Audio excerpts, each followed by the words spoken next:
ఎవరో ఉన్నారు, ఆ పేరు మరల మర్చిపోయారు, లోకేష్ ఓడించిన రామకృష్ణారెడ్డి మంగళగిరి ఎమ్మెల్యే ఆడి పిచ్చి కుక్క కలిసినట్టు ఆయన పరిగెడుతున్నాడు శర్మిల వెనకాల. ఒరే బాబు, ఆర్ల రామకృష్ణ, నీ పేరేడో నాకు తెలియదు, నువ్వు ఎమ్మెల్యే అనగానేమో బుద్ధి లేనో లోకేశాను తప్ప, నీకు నిజంగా బుద్ధి ఉంటే ఆ ఎల్లు లోకేష్ దగ్గరికి వెళ్ళు, తప్పైంది నిన్ను ఓడించాను అని లోకేష్కి మద్దతు మీనింగ్ ఉంది. మంగళగిరిని అభివృద్ధి చేయి, లోకేష్తో కలిసి టీడీపీలో జాయిన్ అవ్వు. నువ్వు షర్మిలా పార్టీలో జాయిన్ అవుతామని పిలిచారు. కాంగ్రెస్ రాహుల్ గాంధీకి వెళ్ళలేదా, సోనియా గాంధీకి వెళ్ళలేదా, ప్రియాంక గాంధీకి వెళ్ళలేదా? ఆ చింతా మోహన్ రావు చాలా మంచి ఆయన, 6 టైం ఎంపీ తిరుపతి. సార్ మీరే కాంగ్రెస్ తరఫు ముఖ్యమంత్రి అభ్యర్థి రండి సార్, మీరు కాపు సార్, మీరు బీసీ సార్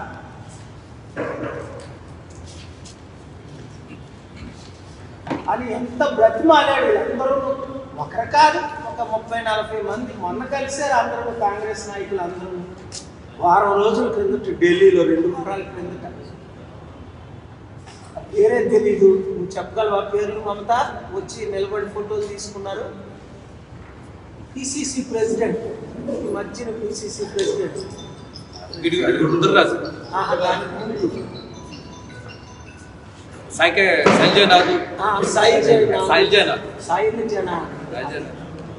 వీళ్ళంతా వచ్చి పేర్లు అడిగారు. అరే నిన్నే తెలీదా అంటారు. ఆంధ్ర భవన్, తెలంగాణ భవన్. సార్ మీరు వచ్చి కాంగ్రెస్లో జాయిన్ అయితే మీరే ముఖ్యమంత్రి కదా. నేనన్నా, ఈ దేశాన్ని సర్వనాశనం చేసింది కాంగ్రెస్ పార్టీ. 54 లక్షల కోట్లు అప్పు చేసింది కాంగ్రెస్ పార్టీ. అంబానీ లాంటి అవినీతి పరుని 1981లో బిలియనేర్ చేసింది కాంగ్రెస్ పార్టీ. అదానీ లాంటి దోచుకునే గజ దొంగను, మన స్టీల్ ప్లాంట్ దోచుకునే గజ దొంగను బిలియనేర్ చేసింది. 8 బిలియన్ చేసింది 2008లో కాంగ్రెస్ పార్టీ. దేశంలో 100 లక్ష రూపాయలు లేని ఎమ్మెల్యేని 1,00,000 కోట్లు దోచుకోమని నేర్పింది కాంగ్రెస్ పార్టీ. 54 సంవత్సరాలు చైనా ప్రపంచానికి అప్పుస్తే 18 ట్రిలియన్. మనమేమో అప్పులు చేసింది కాంగ్రెస్ పార్టీ. అందుకనే మోదీ గారికి, ఈ టీడీపీకి అవకాశం ఇచ్చారు, ఇతర పార్టీలు కేసీఆర్కి. కనుక వివేక్ వాచ్ చేస్తున్న ప్రతి ఒక్కరు వినండి. 7569441275 ప్రతి మీ ఎమ్మెల్యే కాల్ చేయండి. జగన్మోహన్ రెడ్డి అంటే ఇష్టం లేదు, రాజీనామా చేద్దాం అని మా పార్టీలో వచ్చారు, లేదా టీడీపీలో వచ్చారు, ఇంక జనసేనలో వచ్చారు.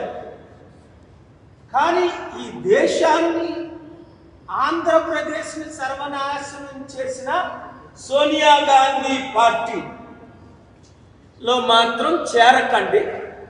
ఇది కేవలం ఆస్తుల కొరకు షర్మిల తండ్రిని అమ్మేసిందే తప్ప, రాజశేఖర రెడ్డి గారిని సోనియా గాంధీకి పదవి కొరకు, ఆస్తి కొరకు అమ్మిందే తప్ప,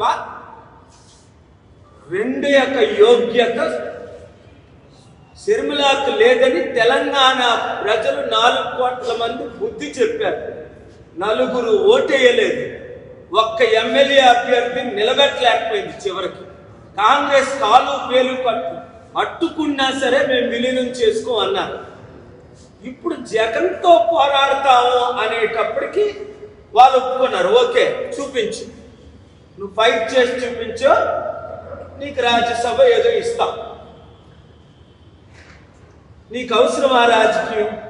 ఆడపిల్లవి అలాగని స్త్రీలందరూ వద్దని జయలలిత లాంటి వారు ఎంత, మమతా బెనర్జీ లాంటి వాళ్ళు ఎంత గ్రేట్, మాయావతి లాంటి వారు లేరు. కానీ ఇలాంటి కుటుంబ అన్నకి అది మంచిది, థ్యాంక్ యూ. యశ్వంత్, ఇవాళ నాది 10వ రోజు. మా డాక్టర్ గారు ఇంకా ట్రీట్మెంట్ ఇస్తూనే ఉన్నారు. ఎంతంటే అసలు ఓపిక లేదు. అందరూ ఇంటర్వ్యూలు అడిగారు. చాలా మంది 30-40 మంది ఇవ్వలేదు. నాకు ఫుడ్ పాయిజనింగ్ చేశారు, నన్ను చంపాలని ప్రయత్నం కూడా జరుగుతున్నాయి. అది ఇప్పుడు మాట్లాడడానికి ఓపిక లేదు, టైం కాదు. ఇన్వెస్టిగేషన్ కంప్లీట్ అయిన తర్వాత మాట్లాడదాం. డాక్టర్ పైడి రాంబాబు గారు గత 8-9 రోజులుగా మంచి ట్రీట్మెంట్ ఇస్తున్నారు. స్కానర్ తీశారు, అల్ట్రాసౌండ్ చేశారు. సో కనుక నా మైండ్ ప్రాసెస్ పూర్తిగా లేదు ఈరోజు. ఇదే మొదటిసారి